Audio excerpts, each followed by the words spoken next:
Winter's chill had settled deeply over Jensburg, but Liberty's days remained full of motion and purpose.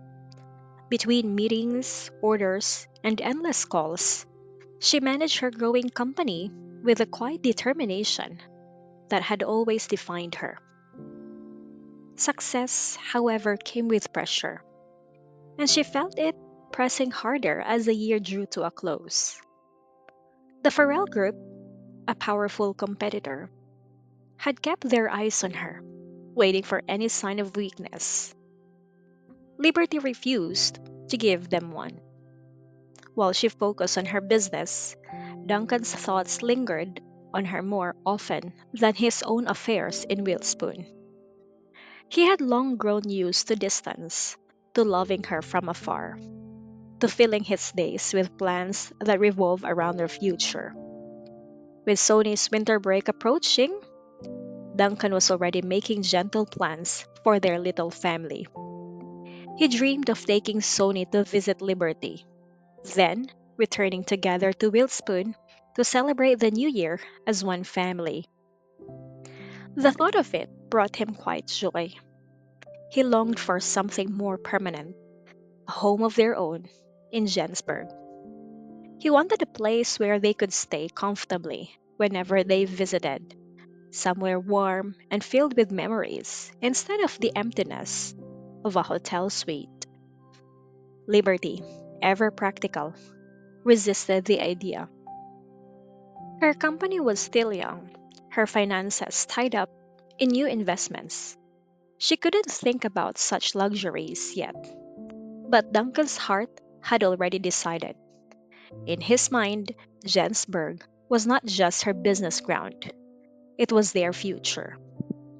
He imagined a cozy villa where Liberty could rest after long days, where Sony could play freely without worrying about neighbors complaining about the noise. He had grown up surrounded by space and comfort. The idea of his future family living in a cramped apartment didn't sit right with him. He wanted to give them something lasting, a foundation that spoke of love, not limitation. Liberty, though touch, was careful with her dreams. She had built her new life from nothing, step by step, and she wanted to stand on her own before leaning on anyone else. Her cautious heart reminded her that stability came from patience. Duncan could buy the villa, yes, but she wanted to reach a point where she could look at that home and know she had earned it. Still, beneath her composed tone, a spark of warmth glowed. Duncan's devotion was something she could never take lightly. Even miles apart, his care found its way into her busy life, making her feel seen amid the chaos. As she thought about him traveling to Jensburg, her cheeks flushed faintly. The thought of sharing even a few quiet evenings together felt like a rare gift. The two had already agreed to marry after the new year. Once Duncan's rehabilitation progressed further, they would obtain their marriage certificate first and hold the wedding later, when he could walk steadily on his own. For Duncan, every therapy session, every small victory in movement carried the same motivation, the hope of standing beside Liberty not as a patient, but as her equal.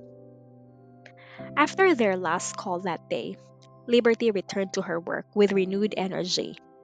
Duncan, however, lingered with his phone in hand, a gentle smile playing on his lips.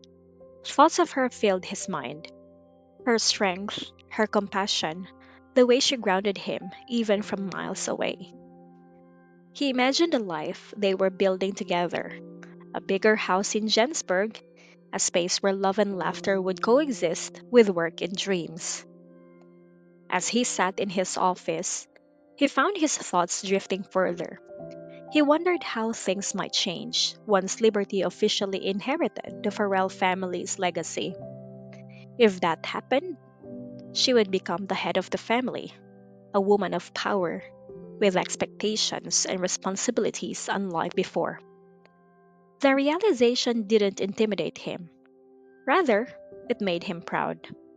He had already accepted what that meant for him. If Liberty became the new head of the Farrell family, then by marriage, he would be the family's son in law, a role that might seem unconventional to others, but to him, it was a badge of honor. He saw no shame in it. Marriage, after all, was a partnership. A woman who could lead deserved a man who could stand beside her without fear or pride getting in the way. While he was still lost in thought, his older brother Desmond walked into his office, polished, confident, and every bit the leader of the Lewis family. Desmond carried an aura of quiet power. In contrast, Duncan was rugged and straightforward, shaped more by heart than by appearance. Yet, as Desmond spoke with him, he couldn't help but notice the rare light in Duncan's eyes, the unmistakable glow of a man who had found both love and purpose. And though Duncan said little, inside he knew whatever paths lay ahead, love, marriage, or the challenges of Liberty's new life, he was ready for them all. For her, he would wait, heal, and build the home they both deserved.